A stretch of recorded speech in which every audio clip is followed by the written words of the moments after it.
নমস্কার বন্ধুরা, তোমরা সবাই কেমন আছো? আশা করি তোমরা সবাই ভালো আছো। আমিও ভালো আছি। ঋত্বিকা অ্যান্ড সুজাতা ব্লগে সবাইকে স্বাগত। আজকে আমি তোমাদের সাথে শেয়ার করব চপের আলু কি করে তৈরি করে সেই রেসিপি।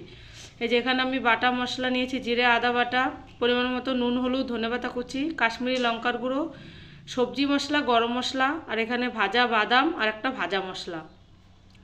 এই যে উনুন ধরে গেছে, এবার কড়াই আমি তেল দিয়ে জিরে আর পাঁচফোড়ন ফোড়ন দিলাম।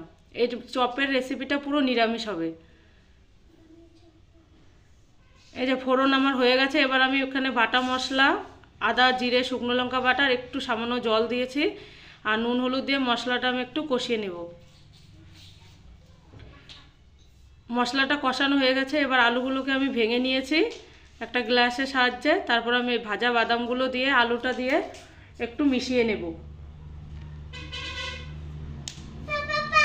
মেশানো হয়ে গেছে, এবার আমি একটু কাশ্মীরি লঙ্কার গুঁড়ো, ধনেপাতা কুচি, তারপরে যে ভাজা মশলা, এখানে ধনে জিরে মৌরি আর শুকনো লঙ্কা ভাজা আছে, গুঁড়ো করে নিয়েছি।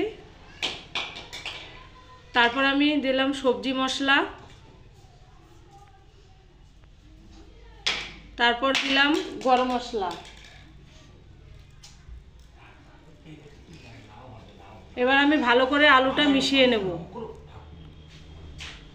মিশিয়ে নিলে চপের আলু আমার পুরো রেডি। এদিকে আমি বেসনটা রেডি করে নেব। এখানে আমি দিয়েছি বেসন, চালের গুঁড়ো, অল্প কটা চালের গুঁড়ো, তারপর নুন হলুদ আর কালো জিরে। এই যে চপের আলু আমার পুরো রেডি, দেখো কেমন হয়েছে।